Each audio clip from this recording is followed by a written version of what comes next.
Jusqu'aujourd'hui, Kidal est dans la main de ces bandits, de ces voyous. Ne permettez pas que la même chose arrive au Niger. À la première attaque des terroristes sur votre population, brûlez l'ambassade de France. Brûlez l'ambassade de France. Le monde entier sait que nous disons la vérité. Le monde entier sait que notre peuple a été tenu en esclavage pendant 7 siècles. Le monde entier sait qu'à la fin de la Seconde Guerre mondiale, ils nous ont imposé les accords de Bretton Woods qui tiennent l'Afrique en état d'esclavage moderne. Nous travaillons, ils prennent tout ce que nous travaillons. Ce n'est pas acceptable. Et que ce soit Bazoum, Issoufou, il ne faut pas les laisser sortir du pays. S'ils ne sont pas déjà sortis, il faut les retenir et les juger aux yeux de l'humanité. Il faut un tribunal populaire et condamner ces gens-là à perpétuité. Tout l'argent qu'ils ont volé doit revenir au Niger. Il faut rendre crédit tous les contrats qu'il y a entre la France et le Niger. Tous les accords coloniaux doivent être abolis comme le Mali est en train de faire, comme le Burkina est en train de faire. Il faut foutre la France dehors de l'Afrique. Et si j'ai un conseil à donner à nos frères français, parce que vous êtes victimes de ce que vos gangsters, là, de ce que le gouvernement Rothschild, cette mafia ashkénazite, est en train de faire sur votre propre peuple. Ils ont tenté de vous inoculer par force. Ils vous ont même inoculé. Grâce au bon Dieu, nous, Africains, ils n'ont pas réussi. Ils n'ont pas fini avec Bill Gates et l'Organisation mondiale des satanistes qu'ils appellent l'Organisation mondiale de la santé. Ils sont en train de revenir à la charge. Mais tu vois des choses, mais moi je me demande qu'est-ce que les Béninois et les Togolais attendent pour se lever. Il y a une vidéo aussi que je vais vous faire voir de ce téléphone. C'est choquant. C'est-à-dire, tu es là, toi seul, tu regardes les choses, tu te demandes, mais comment on peut permettre ça? Et ces mêmes bandits qui protègent ces voyous, ces psychopathes, ces délinquants. Regardez ici ce que le régime Eyadema fait à quelqu'un. Et tout l'Occident sait. Personne ne dit rien. Suivez vous-même.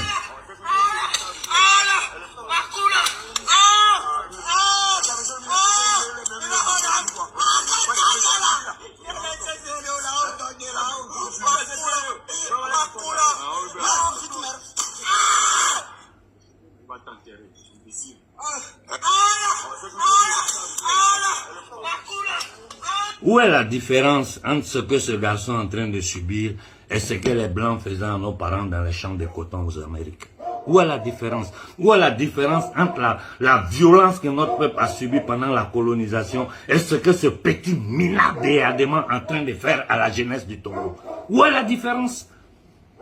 Qu'est-ce qu'ils font? Ils prennent les gens de leur ethnie, ils mettent ça autour d'eux pour se protéger, et c'est un grand n'importe quoi. Partout en Afrique, c'est le même schéma. Partout en Afrique, c'est le même schéma. Ce fils de Eyadema, quel mérite il a pour être président du Togo, si ce n'est pas parce que c'est le fils d'un assassin? Une grande partie de l'armée togolaise est maudite. Ce sont des minables, des indignes. Parce que vous ne pouvez pas voir votre peuple qui souffre comme ça, qui est dans la misère. Vous que votre rôle c'est de défendre le peuple, vous défendez un régime soutenu par nos adversaires, c'est-à-dire nos ennemis exogènes. Les entités démoniaques qui ont fait souffrir notre peuple depuis 6 siècles. C'est ça vous soutenez. Et vous, votre famille, vous êtes au beurre, vous êtes dans les villas. Les 99% des Togolais sont dans la misère. Les 99% des Béninois sont dans la misère.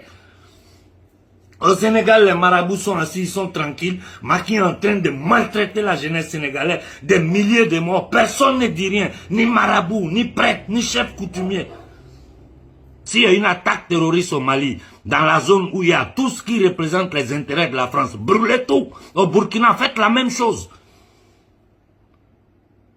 Ces indignes, ce syndicat de nègres de salon qu'ils appellent CDAO, c'est un ballot, c'est honteux. C'est-à-dire, la honte, on nous a trop humiliés. Les gens nous ont trop humiliés. Et ils vont se légitimer un État comme les États-Unis, un État qui a été construit, un État maçonnique. Les États-Unis ont été construits par les francs-maçons anglais. basé sur le génocide des autochtones et la déportation des millions et millions de nos frères. Tous les Noirs qui sont aux États-Unis aujourd'hui, c'est les descendants des déportés. Ils ont pu nous déporter parce que à l'époque, il y avait des Alassane Ouattara, il y avait des Macky Sall, il y avait des Mbalo, il y avait des Eyadema. Ces minables-là, ils existaient à cette époque-là. C'est pas aujourd'hui que les traites existent en Afrique. Qu'est-ce que nous allons faire? Nous allons nous asseoir là, bavarder sur la toile, s'indigner et s'asseoir pendant que ces gens-là, ils travaillent méthodiquement. Vous avez entendu, ils sont en train de déverser des armes au Sénégal, en Côte d'Ivoire, au Tchad. Et à travers ces pays-là, les dirigeants traitent indignes, ces entités démoniaques, ces nègres de salon que vous appelez présidents, essayent d'attaquer les pays qui sont en train de réclamer leur autodétermination. Et nous, Africains, qu'est-ce que nous faisons? Nous allons nous asseoir pour les assister. Ou bien nous allons nous lever pour aider nos dirigeants. Voilà le choix. Moi, je n'ai plus le temps de trop bavarder. Si vous voyez que je suis ici, tout le monde veut m'interviewer, je ne réponds même pas aux gens. C'est parce que, ça dit, tout ça ne m'intéresse plus. La seule chose qui est importante aujourd'hui, c'est que les peuples d'Afrique s'élèvent. Je ne comprends pas la violence que ce batracien du Togo fait subir à la jeunesse togolaise. Ce minable de franc-maçon, cet indigne du Bénin fait subir au peuple béninois. Et vous êtes assis là, non, on a peur. C'est parce que vous sortez Voilà pourquoi souvent quand je me plains, vous, les gens disent non, tu es trop dur. Mais avec tous ces milliers de mouvements panafricains là, qu'est-ce qui vous empêche de vous unir? Père et mère du Bénin, du Togo, du Gabon, vous n'avez pas honte? Après ce que je viens de vous faire voir, vous n'avez pas honte? Vous avez peur d'un petit groupuscule de nègres de salon, indignes qui sont assis sur le pouvoir dans un camp de concentration. L'Afrique est un camp de concentration, un camp de réfugiés. Vous avez peur de ce petit groupe-là? Et je dis à tous les hommes en tenue en Afrique, à chaque fois que vous battez un Africain pour ces nègres de salon-là, sachez que vous le battez pour les négriers blancs. Ok? Sachez que vous les battez pour ceux qui ont transporté nos ancêtres, les envoyés aux États-Unis, les rendre esclaves. Ce n'est pas pour la démocratie. Il y a démocratie en Afrique, on n'a pas le contrôle de notre territoire, on n'a pas le contrôle de notre monnaie, on n'a pas le contrôle de notre économie, on n'a même pas d'économie. L'économie africaine est à 99% informelle, chacun se débrouille. Nous sommes les plus riches de cette planète. Un continent où, en Afrique subsaharienne, tu jettes une graine, ça pousse seul. Aujourd'hui, nous savons que le Sahara est plein d'eau douce, de gaz naturel, de pétrole, de toutes les richesses que le Mali, le Burkina, tous les pays d'Afrique ont. Le Congo qui est d'une richesse scandaleuse. Et nous sommes là, nous sommes dans des divisions ethniques, ces nègres de salon, ces entités démoniaques là, utilisent leur ethnie, leur région, pour se maintenir au pouvoir, au détriment de leur propre ethnie, de leur propre région. Au bénéfice des Occidentaux, c'est ça que vous devez comprendre, tête de mule. Ma seule satisfaction aujourd'hui, c'est voir la conscience qu'il y a dans la jeunesse africaine. Bon Dieu, je ne m'attendais pas à ça. Je ne m'attendais pas aussi rapidement à cette prise de conscience totale de la jeunesse africaine. Je vous dis, les jeunes Africains aujourd'hui sont plus conscients, sont les plus conscients de la planète. Sans doute, c'est parce que nous sommes ceux qui souffrent le plus. Le plus difficile, c'était comprendre le système. Pourquoi notre peuple souffre, pourquoi nous sommes dans ces conditions. Aujourd'hui, tout le monde sait. Il ne reste que le plus facile à faire, s'élever. Si nous ne sommes pas capables de nous organiser pour le futur de nos enfants, qu'est-ce que nous sommes capables de faire? Je vous fais écouter de nouveau cette vidéo-là, avant de finir, pour vous donner à réfléchir. Nous sommes lundi aujourd'hui. Écoutez ça et réfléchissez là-dessus. J'ai dit, à chaque fois que nous serons attaqués par les terroristes, attaquez les intérêts de la France. Voilà la nouvelle stratégie. À chaque fois que les terroristes tuent en Afrique, détruisez quelque chose qui représente la France. Que ça soit centre culturel, que ça soit société, que ça soit ambassade, que ça soit consul. Tout ce qui représente la France. Il faut attaquer la France pour donner un exemple à ces négriers-là, à ces entités démoniaques. Et ça, il n'y a que la jeunesse qui peut le faire. Ça fait combien de temps on tue nos populations? Ces derniers jours, ils ont tenté un faux attentat au Sénégal. Les gens ne les ont pas considérés. 2 attentats au Togo. Hein? En Syrie, dernièrement, ces 10 derniers jours, 3 attentats. Ils sont en train de terroriser le monde entier. Ce même pouvoir qui est allé au Vietnam commettre des crimes, qui est allé en Irak détruire l'Irak, qui a détruit la Syrie, qui a assassiné, trucidé Kadhafi, détruit la Libye, qui a divisé le Mali en deux, qui est en train d'attaquer aujourd'hui le Niger, qui a sémé la zizanie en Côte d'Ivoire, qui est derrière le génocide du Rwanda, qui est derrière la guerre du Biafra. Ce même pouvoir qui a trucidé les Algériens parce qu'ils luttaient pour leur indépendance. Et nous, on est assis là, on les regarde, ils sont dans leurs discours, dans leurs balivernes de ordre constitutionnel, des dépravés, ce pédéraste de petits batraciens maudits des Macron. Nous, on est là, on les regarde, c'est minable à jouer avec la vie de nos enfants et on ne réagit pas. J'ai dit, à chaque fois que les terroristes attaquaient les intérêts de la France, de l'Amérique ou des États-Unis, et j'ai dit au peuple du Niger, votre priorité c'est quoi? L'Amérique doit dégager avec ses bases du Niger. S'ils veulent qu'il envoie au Tchad, ou bien au Sénégal, ou bien en Côte d'Ivoire. Mais ils doivent quitter le Niger. Ils doivent quitter, ça doit être une priorité pour vous. Parce que tant que l'Amérique, et ils veulent installer leur ambassadeur de nouveau, vous devez refuser. Vous devez refuser. Nous, on n'a pas besoin d'eux. On n'a aucun besoin des Occidentaux. C'est eux qui ont besoin de nous. Écoutez ça de nouveau. Mais ce n'est plus acceptable ces choses-là.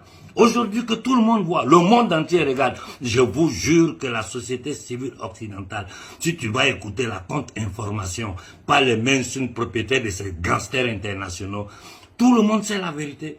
Sur le Niger, ils ont essayé de mentir, mais aujourd'hui, tout le monde sait que c'est la vérité. Qu'ils sont en train de piller le Niger depuis le temps de Mathusalem à aujourd'hui. Que tous ceux qui sont arrivés au pouvoir sont des minables. Qui a tenté de faire quelque chose pour le Niger a été assassiné, comme qui a tenté de faire quoi que ce soit pour l'Afrique a été assassiné. C'est quoi ça? On va s'asseoir là, regarder ces gens-là. J'ai dit, si les terroristes attaquent, d'abord si vous trouvez un terroriste, trouvez sa famille, détruisez toute sa famille. Que chaque terroriste sache que s'il est pris, on va massacrer lui, sa femme, ses enfants, son grand-père, sa grand-mère. Et s'il y a des attaques violentes des terroristes sur les routes, attaquez les intérêts de la France. C'est qu'on arrête qui dit, j'assume ce que j'ai dit. C'est pas vous, ils vont venir chercher, c'est moi. On va aller dans un tribunal négrier qui est la cour pénale, où j'ai déjà déposé une dénonce contre la France pour crime contre l'humanité. Qu'est-ce qu'ils peuvent me faire qu'ils n'ont pas fait à nos aïeuls? Qu'est-ce qu'ils peuvent me faire à moi qu'ils n'ont pas fait à nos ancêtres? Me mettre en prison? Mais je m'en fiche pas mal. Me tuer? Ça me dit rien. Je ne ferai que passer à une autre dimension. On a peur de quoi? On n'a pas d'eau potable, on n'a pas de courant, on n'a pas d'électricité. Je ne parle même pas d'internet parce que c'est un luxe. Nos enfants n'ont pas de chaussures, ils n'ont rien. Et les parents sont assis, ils regardent. Qu'est-ce qu'on va faire? Celui qui se lève, c'est parce que vous ne vous levez pas en masse. Et j'ai dit à tous les soldats dignes d'Afrique, il est temps que vous preniez vos responsabilités. Il est temps, parce que devant l'histoire, l'histoire vous regarde. L'histoire parlera de vous. Vous les hommes en armes d'aujourd'hui du 21e siècle. Vous êtes là, tout le monde sait ce que notre peuple est en train de subir par ces entités démoniaques occidentales. Il est temps que vous preniez vos responsabilités. Et si j'ai un conseil à donner à nos frères occidentaux, rentrez chez vous, c'est mieux. Parce que ces batraciens qui vous gouvernent en Europe sont capables de vous tuer avec ces djihadistes, ces fous de Balbec, ces terroristes-là, pour justifier leur présence. Ils sont capables de vous sacrifier. Ils l'ont fait sur le territoire français. Ils l'ont fait un peu partout. Tuer des Occidentaux pour légitimer leur présence. Ils sont capables de vous sacrifier. Et vous êtes nos frères, nous ne voulons pas que quelque chose vous arrive sur notre territoire. Rentrez en France. On va foutre ces gens-là dehors de notre continent et on va voir s'il y aura encore un terroriste qui aura le courage. La base américaine doit quitter l'Afrique. L'Amérique est un État négrier. Je ferai une vidéo spéciale pour vous expliquer l'histoire de l'Amérique, certaines choses desquelles personne ne parle. Un État qui vit sur du banditisme. Aujourd'hui en Europe, tout ce qu'ils appellent Banque centrale de France, d'Italie, ce n'est plus propriété des peuples français ou italiens, c'est propriété de ces bandits-là. Toutes les multinationales de l'Italie, de la France, et tout on met à ces bandits. C'est pas chez nous ils vont laisser. Mais la différence entre eux et nous, c'est qu'ici ils ont le bien-être. Nous, on n'a même pas l'eau potable. L'eau potable, on n'a pas, on ne peut pas se soigner. On ne peut pas aller à l'école. On va à l'école dans des conditions indescriptibles. On n'a rien, on contrôle rien. On est assis sur notre territoire, les gens viennent, ils ramassent nos richesses, ils font travailler nos enfants dans des mines de luthio, du n'importe quoi, l'exploitation de nos enfants, le trafic de nos enfants, le trafic de la pédophilie de nos enfants. Ça suffit comme ça. J'ai dit, si les terroristes attaquent les intérêts de la France, tout le monde sait que ce sont les terroristes de la France. Vous le savez tous. C'est que personne n'a le courage de vous dire. Moi, je vous dis. Et je suis prêt à affronter qui que ce soit. Ils vont me faire quoi? Qu'est-ce qu'ils peuvent me faire si ce n'est pas me tuer? Qu'est-ce qu'ils peuvent me faire? Je préfère mourir digne en leur crachant la vérité au visage que de faire semblant, tourner, faire les intellectuels. Ça ne m'intéresse pas. J'ai dit, si les terroristes attaquent nos populations, détruisez l'ambassade de France. Au Niger, je vous dis, si les terroristes, c'est ce qu'ils sont en train d'essayer de faire là, si tant quoi que ce soit contre le Niger, détruisez tout ce qui représente la France. Tout. Au Burkina, au Mali, faites la même chose. N'attendez pas les autorités. C'est quoi ça? C'est quoi ça? Des juges indignes, des marabouts indignes, des prêtres indignes. La jeunesse lutte, vous êtes assis là, des chefs coutumiers indignes, incapables, minables.